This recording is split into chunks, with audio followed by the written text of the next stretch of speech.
차기 대선을 10개월여 앞두고 여권에선 박병석 국회의장이 개헌론을 띄웠습니다. 개헌론자인 박 의장은 계속해서 올해가 논의의 적기라고 밝혀왔는데 재보선이 끝나자마자 기다렸다는 듯이 시동을 걸었습니다. 재보선 2주 만인 지난 20일 국회의장 직속기관인 국민통합위가연 토론회에선 더불어민주당 김종민 의원이 대통령 중임제 개헌을 주장했습니다. 중장기 국정기획을 위해서는 대통령제를 중임제로 바꾸는 게 저는 필요하다고 생각합니다. 지금 단임제하에서는 기본적으로 중장기 국정기획이 구조적으로 좀 어렵다고 보고요. 청와대 비서실이 이끌어가는 지금의 비서실 정부를 총리와 내각이 중심이 되는 내각 중심 정부로 전환하자는 제안도 했습니다. 국민의힘은 제왕적 대통령제를 바꿔야 한다는 필요성에 공감하면서도 바로 개헌론에 제동을 걸었습니다. 현재 시점에서 개헌 논의를 촉발시키는 것이 맞는가, 현실 정치인으로서 이게 실현 가능성이 있는가에 대한 고민을 하게 됩니다. 이미 대선 레이스는 시작됐고 대선까지 시간이 얼마 남지 않은 상황에서 여야 합의가 이루어지기 어렵고 전국 혼란을 야기할 수 있다는 겁니다. 국민들이 힘겹게 코로나 전쟁을 치르는 와중에 개헌론이 공감대를 얻을 수 있을지도 불투명합니다.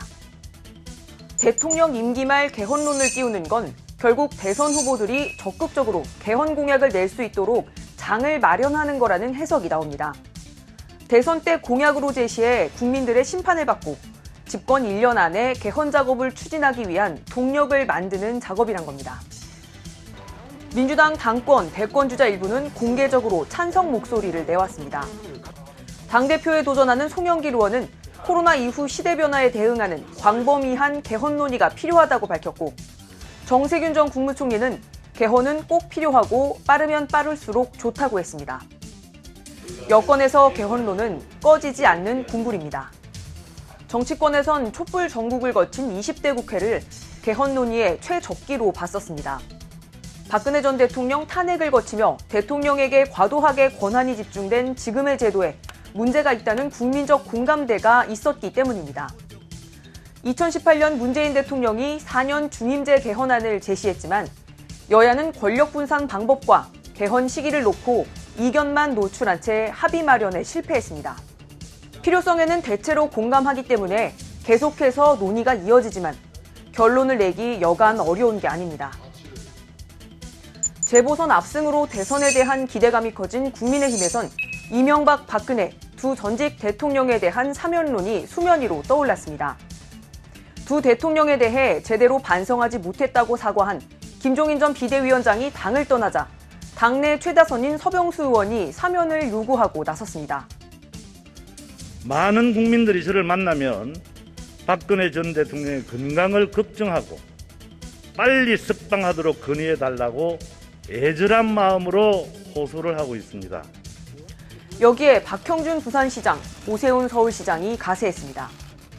박 시장은 문재인 대통령과의 오찬 간담회 자리에서 전직 대통령들에 대한 큰 통합을 제고해달라고 사면을 건의했는데 오 시장도 여기에 동의했습니다. 국민의힘 내에선 중진 의원들을 중심으로 사면론에 힘을 싣는 목소리가 이어지고 있습니다. 군사 쿠데타를 일으켰던 전직 대통령들도 이렇게 오래 감옥에 있지 않았거든요. 이건 또 국격에도 사실 문제가 있어요. 재보선 승리 여세를 몰아 지지층을 결집하고 대선을 준비하겠다는 계산으로 보입니다. 새 원내대표 선거에 출사표를 낸 후보 4명이 모두 동조하고 나섰습니다. 그러나 초선 의원들과 소장파를 위주로 한 당내 반발이 만만치 않습니다. 제안 시점이 부적절한 데다 코로나19로 민생이 어려운 상황에서 우선순위로 꺼낼 이슈는 아니라는 겁니다. 현안이 산적한 상태에서 사면론을 지금 꺼내는 것은 그 국민들의 어려운 그 민생이나 이런 부분들하고는 잘 안 맞는다고 생각해요. 재보선 이후 쇄신을 공언했던 여야가 나란히 새로운 화두를 꺼내니 국면 전환용 아니냐는 의심의 목소리가 쏟아집니다.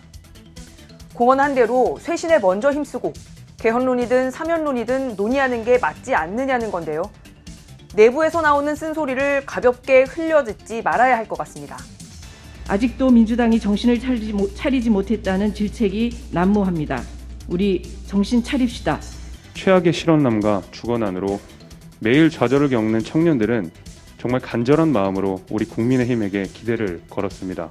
그랬던 젊은이들이 불과 2주 만에 우리 당을 비판하면서 그 기대와 지지를 거두려고 합니다. 지금까지 여의도 풍향계였습니다.